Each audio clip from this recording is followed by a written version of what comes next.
आप सभी का हमारे YouTube चैनल पर स्वागत है। और आज हम आपको जो है फर्स्ट ईयर क्लास में जो फॉर्मल चार्ज और ये फर्स्ट ईयर क्लास का हम बेसिक कॉन्सेप्ट डील कर रहे हैं। जो जेई और नीट के जो बच्चे हैं वो भी इस तरीके ये छोटे छोटे कॉन्सेप्ट को अच्छे से समझें और अच्छे से केमिस्ट्री की प्रिपरेशन करें हमारे साथ। और आज हम आपको सिखाएंगे बच्चों फॉर्मल चार्ज। क्या सिखाएंगे? Formal charge. क्योंकि जैसे ही आपने कल केमिकल बॉन्डिंग जब देखे थे तो मैंने बताया था बॉन्ड जो है तीन तरीके से बनते हैं। बनने के तरीके होते हैं, एक इलेक्ट्रोवैलेंट बॉन्ड बनता है और दूसरा कोवैलेंट बॉन्ड बनता है, तीसरा कोऑर्डिनेट बॉन्ड बनता है। पर फिर भी वो सब बातें जस्टिफाई नहीं कर पाते हैं क्योंकि बहुत सारे आयन होते हैं। जैसे मान लो कि CO3-2 चार्ज, अगर ध्यान से देखा जाए CO3-2, ये इस मॉलिक्यूल का स्ट्रक्चर हम कैसे डिजाइन करें। तो इन सब चीज़ों की स्ट्रक्चर डिजाइन करने के लिए हमें क्या होता है, फॉर्मल चार्ज की हेल्प लेनी पड़ती है। तो जो बार बार हम बोल रहे हैं फॉर्मल चार्ज या फॉर्मल आवेश, ये होता क्या है? तो किसी भी पदार्थ के अणु के परमाणु पर उपस्थित आवेश को हम फॉर्मल आवेश कहते हैं। कुछ कंडीशंस होती हैं, आप पहले सीख लीजिए कैसे निकाला जाता है। तो दो चार उदाहरण हमारे साथ देखें और आप जान पाएंगे कि कैसे हम इसको निकालते हैं। तो फॉर्मल चार्ज कभी भी निकालते हैं तो फॉर्मल चार्ज निकालने का बेटा एक फार्मूला होता है। तो फॉर्मल चार्ज बराबर क्या होता है? फॉर्मल चार्ज बराबर नंबर ऑफ वैलेंस इलेक्ट्रॉन। क्या है?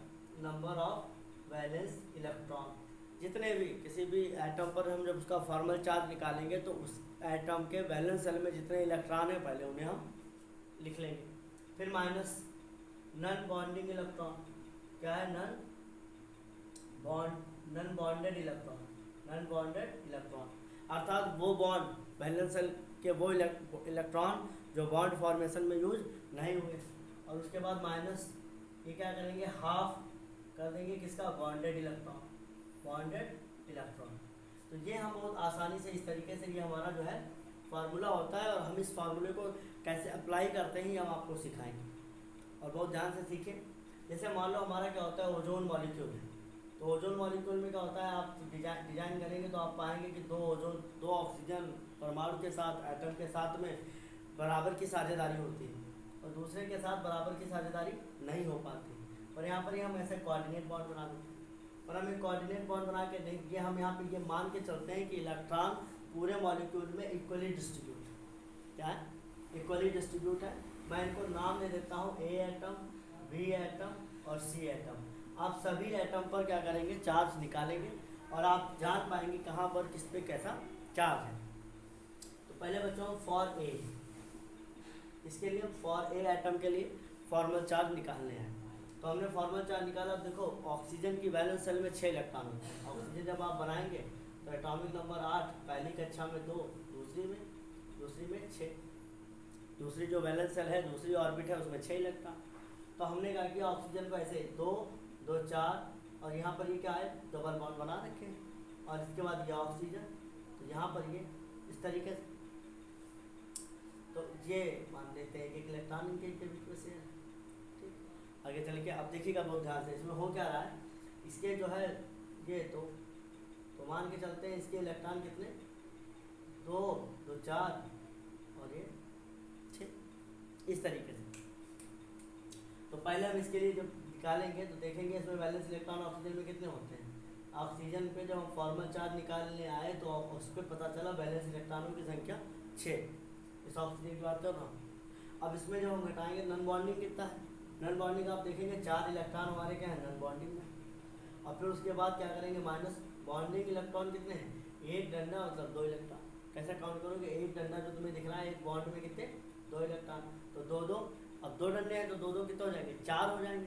अब 2, 2 जब 4 हो जाएंगे तो ध्यान से देखें कि 2, 2 कितने हो जाएंगे, हमारे 4 हो जाएंगे। तो जब 4 हो गए तो हम क्या करेंगे, 4 और इसको क्या करते हैं कि हाफ करेंगे। हाफ किया तो कितना हो गया, ये 2, तो कितना आ गया 6 - 4 - 2, फाइनली कितना हो जाएगा 0। मतलब हमारा ये जो ऑक्सीजन आइटम आया है ए, इस पर कोई भी चार्ज हमारा नहीं है, इस पर क्या है, शून्य चार्ज है। पर जैसे बात करते हैं हम फॉर बी एटम, ध्यान देखिए इसको, फॉर बी एटम, हम जब फॉर बी एटम की बात करने लगे तो वैलेंस सेल में इलेक्ट्रॉनों की संख्या कितनी, 6। इलेक्ट्रॉनों की संख्या कितनी, 6।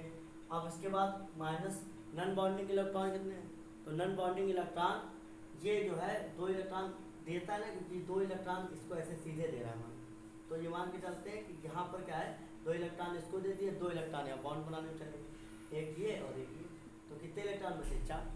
तो नॉन बॉन्डिंग इलेक्ट्रॉन कितने हैं 4, कितने हैं नॉन बॉन्डिंग इलेक्ट्रॉन हमारे कितने हो गए 4 हो गए। फिर माइनस ये बॉन्डेड इलेक्ट्रॉन मिला हमें, क्या मिला बॉन्डेड इलेक्ट्रॉन मिला है, इसको हम क्या करेंगे हाफ करेंगे, 1 2 है तो इसको 2 से हाफ कर देंगे, तो कितना आ जाएगा 5 माइनस 4 और ये कितना, ये तो कट गया तो कितना आ जाएगा माइनस का 1, तो ये कितना हो जाएगा 6 माइनस 5 इक्वल प्लस का 1। तो अगर ध्यान से देखोगे तो इस पर कितना चार्ज आ रहा है हमारा प्लस का 1 चार्ज आ रहा है।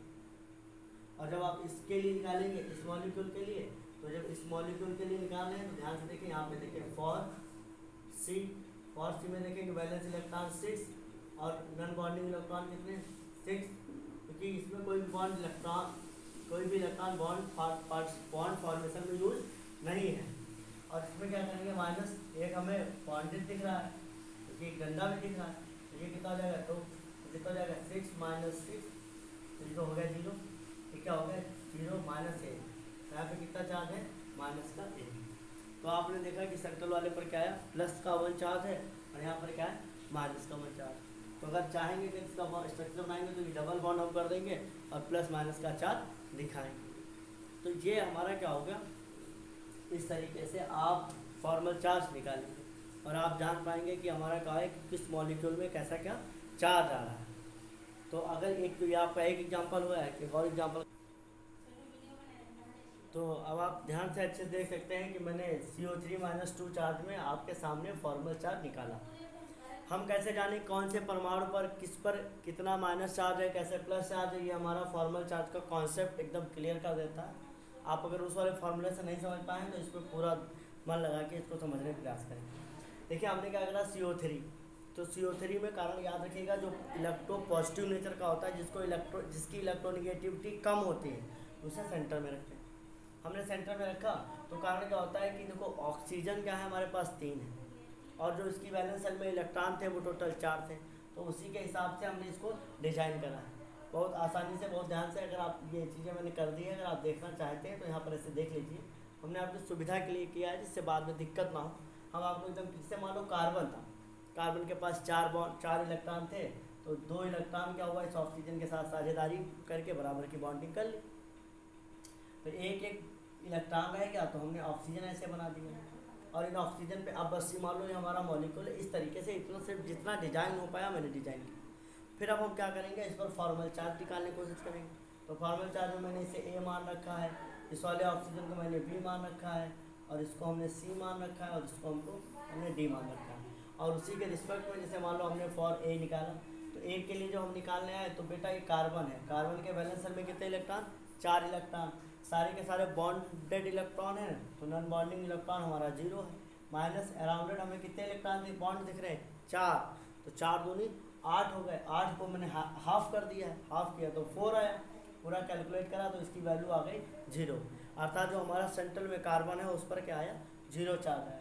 फिर उसके बाद मैंने क्या किया, A के बाद B के दिखा, B इस ऑक्सीजन की बात कर रहा हूँ, तो ऑक्सीजन में वैलेंस इलेक्ट्रॉन कितने 6, वैलेंस इलेक्ट्रॉन मतलब आउटर मोस्ट सेल में कितने इलेक्ट्रॉन प्रेजेंट है 6, तो 6 इलेक्ट्रॉन प्रेजेंट है।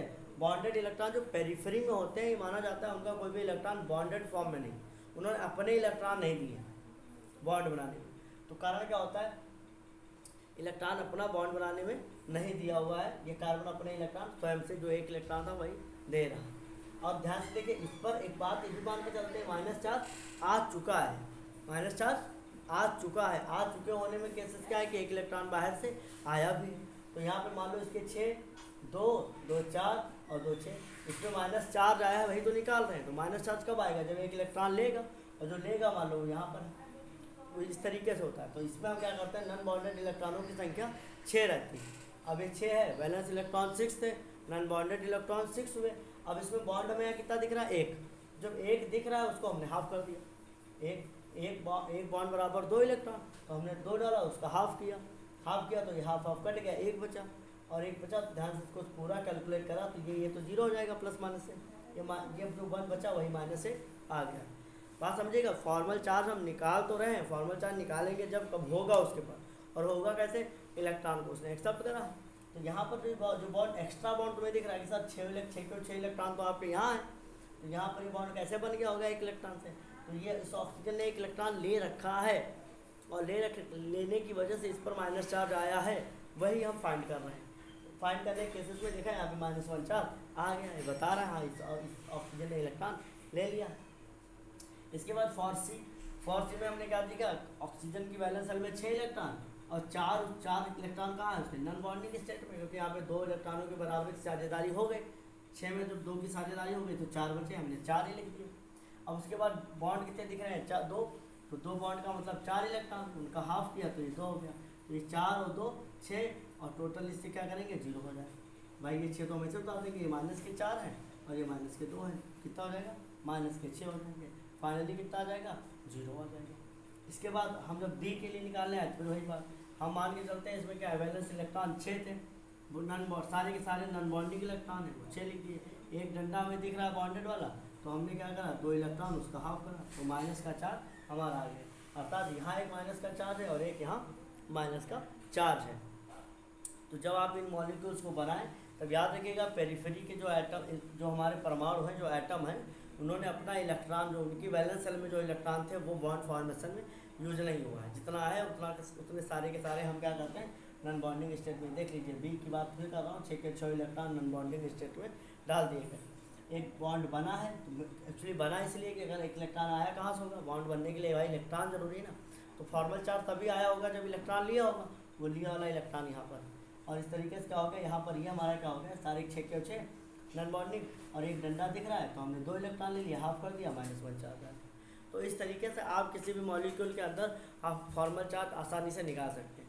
फॉर्मल चार्ज जैसे जैसे निकालते हैं तो हम फिर जो है ये जो हमारे आयन होते हैं, ये जो ऐसे मॉलिक्यूल होते हैं, इनकी ज्योमेट्री हम अच्छे से डिफाइन कर लेते हैं। तो बात यही सब चल रही थी, पर आगे चल के कहानी बदलने लगी।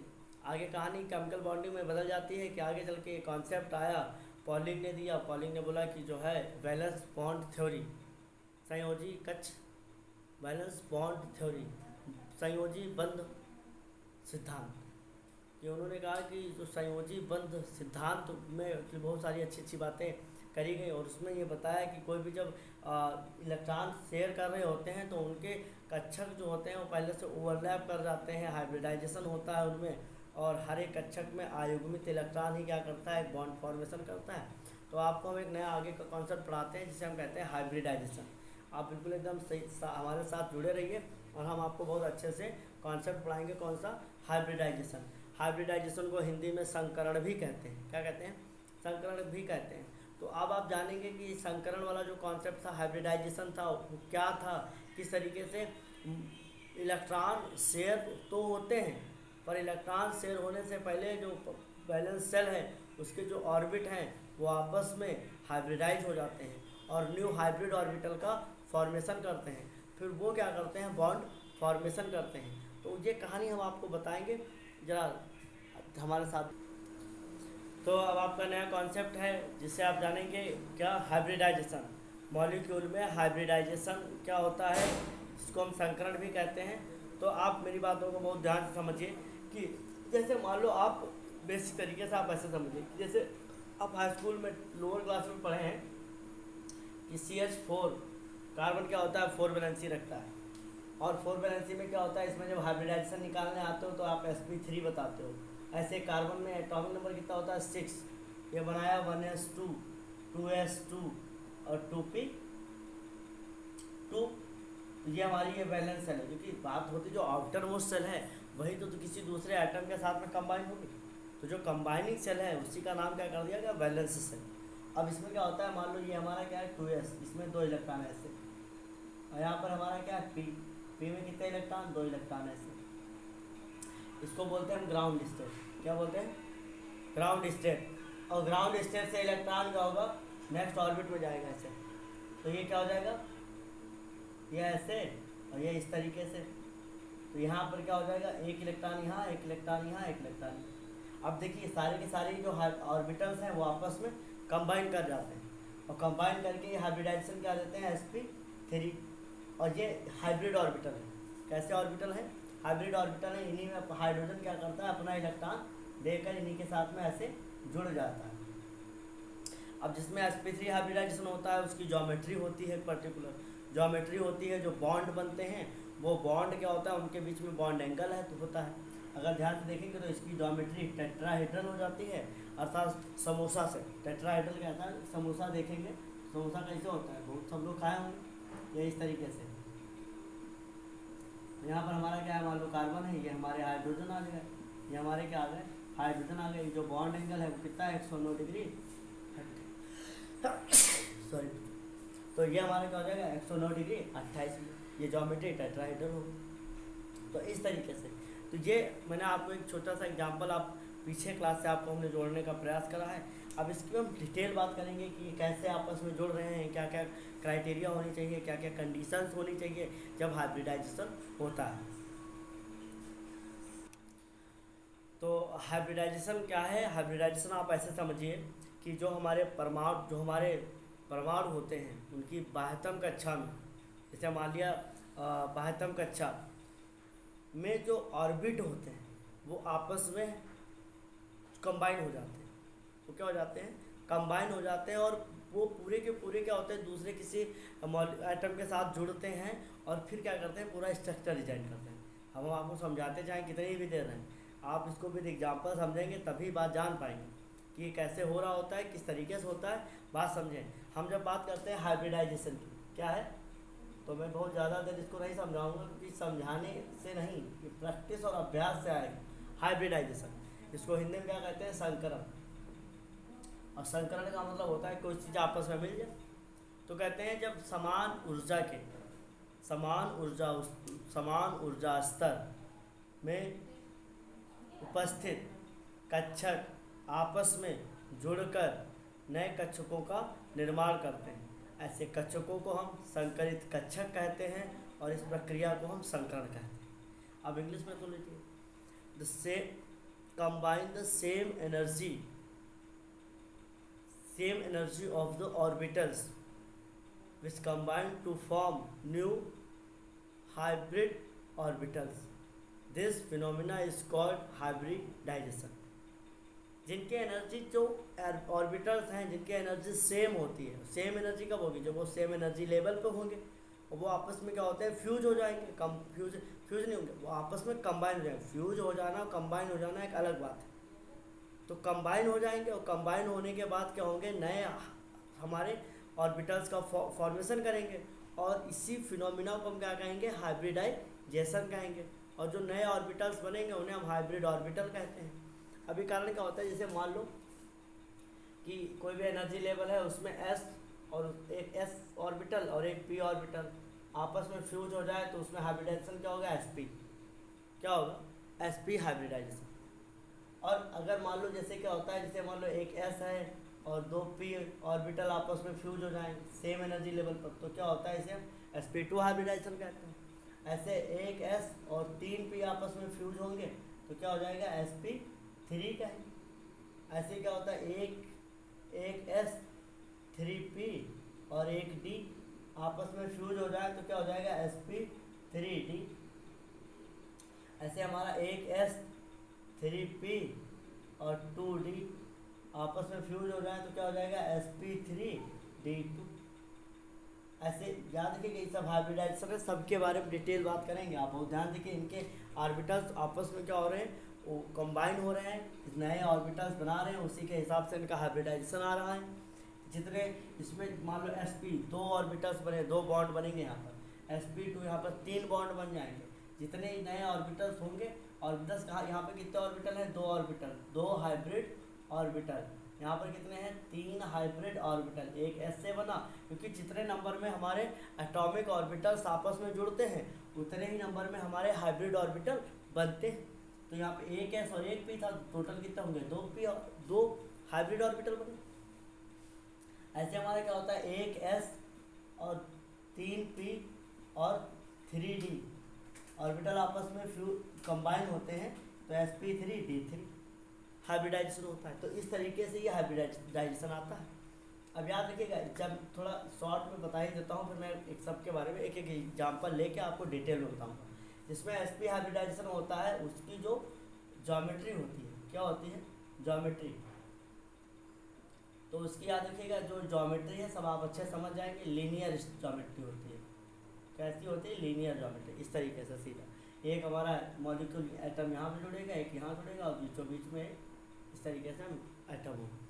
यहाँ पे अगर बात करें, ये ट्रायंगल होता है, याद रखिएगा। इसकी ज्योमेट्री कैसी होती है, ट्रायंगल, ट्राइगोनल, ट्रायंगल ना कहते हुए ट्राइगोनल कहना ठीक रहेगा।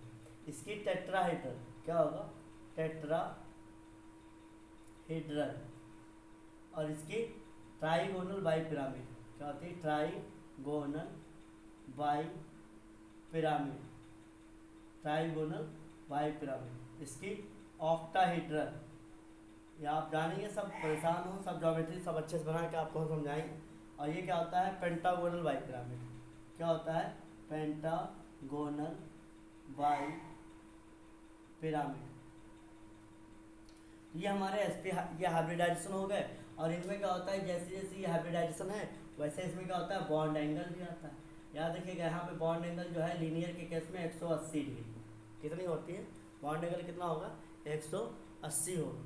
जब ट्राइगोनल की हम बात करते हैं तो ये कितना होता है, 120। यहाँ पर कितना होता है, 109 डिग्री 28 मिनट का होता है। ट्राइगोनल बाई पिरामिड जो ट्रायंगल होता है, उसके अंदर जो बॉन्ड एंगल 120 का होता है, और जो बाई पिरामिड जो ऊपर अभी देखेंगे किस तरीके से ज्योमेट्री बनती है। तो उसकी ज्योमेट्री यहाँ पे कैसी हो जाती है, याद रखिएगा, दो हैं 90 डिग्री। ऑक्टाहेड्रल में सभी कितने होते हैं, 90 डिग्री पर होते हैं। पेंटागोनल बाई पिरामिड में याद रखिएगा 5 बॉन्ड हमारे 72 डिग्री पर हैं, और देखेंगे अभी सब एकदम क्लियर हो जाएगा, और बाकी 2 बॉन्ड हमारे 90 डिग्री पर। तो इस तरीके से इनमें समय का होता है, बॉन्ड एंगल आता है। ये हमारा पूरा क्या हो गया, हाइब्रिडाइजेशन हो गया। तो ये हाइब्रिडाइजेशन है। अब इनके क्या होता है, सबका एक एक एग्जाम्पल आपको हम अच्छे से समझाते हैं। बात जैसे एग्जाम्पल के तौर पे अगर हम बात करते हैं sp हाइब्रिडाइजेशन, कौन सा हाइब्रिडाइजेशन, sp हाइब्रिडाइजेशन, sp संकरण, इसकी बात कर रहा हूँ मैं, sp संकरण या sp हाइब्रिडाइजेशन।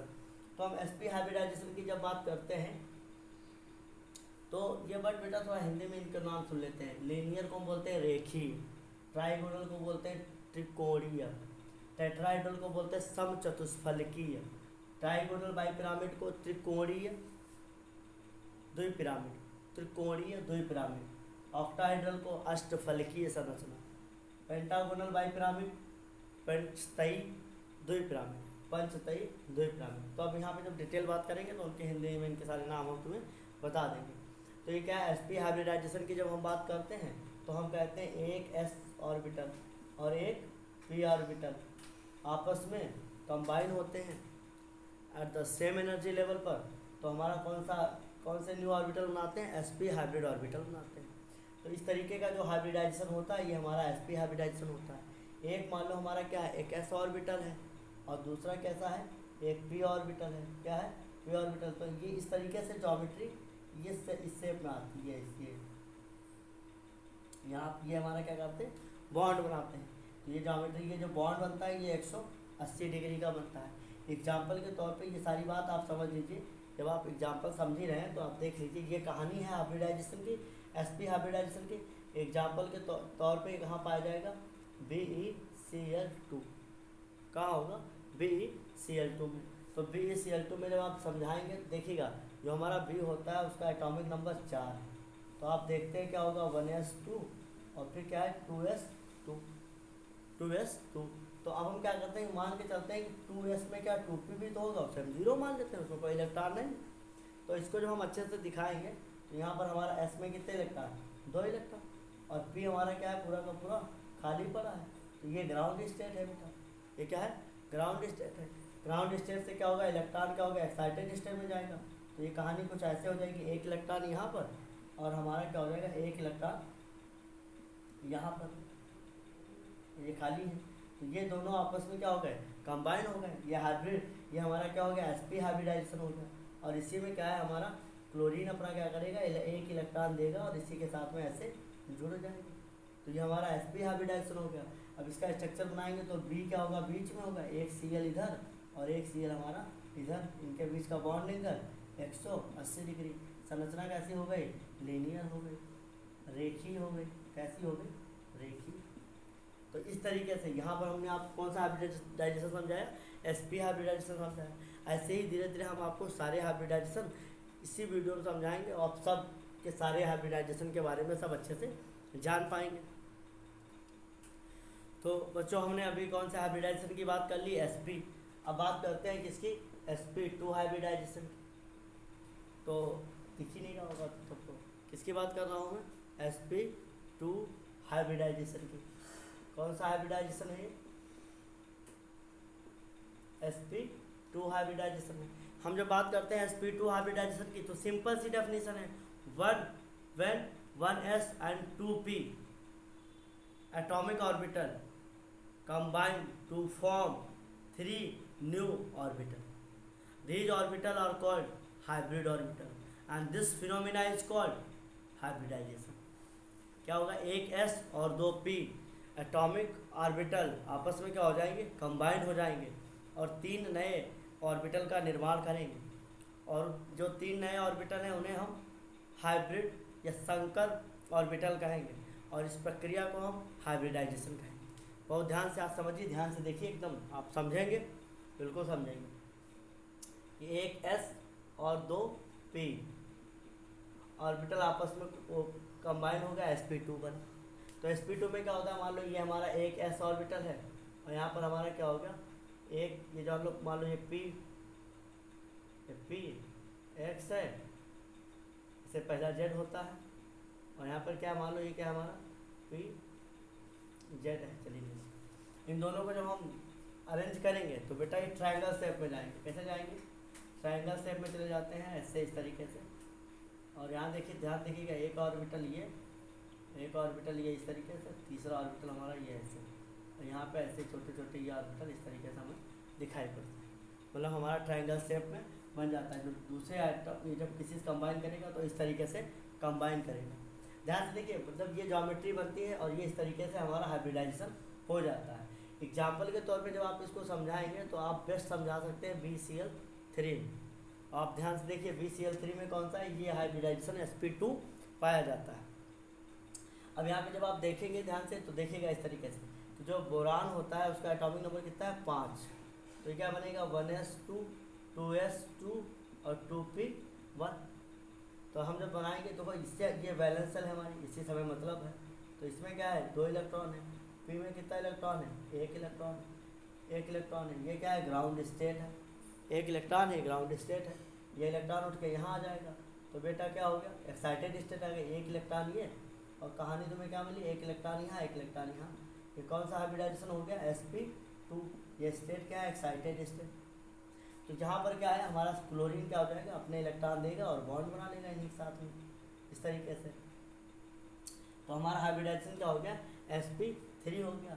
अब इसकी जब हम ज्योमेट्री की बात करेंगे तो ध्यान देखिएगा, यहाँ पे हमारा b है और यहाँ पर क्या हो जाएगा, पहले एक ट्रायंगल बना लीजिए क्योंकि ट्रायंगल फॉर्म में होगा। ट्रायंगल कैसे, ऐसे, इस तरीके से। यहाँ पे हम बीचों बीच में क्या रखेंगे, b रखेंगे, बोरान रखेंगे, और यहाँ पर ये क्या है, Cl, यहाँ पर भी क्या है, Cl, यहाँ पर भी क्या है, Cl। ये जो बॉन्ड एंगल है वो कितना है, 109 डिग्री। बॉन्ड एंगल कितना हो जाएगा, 120 डिग्री।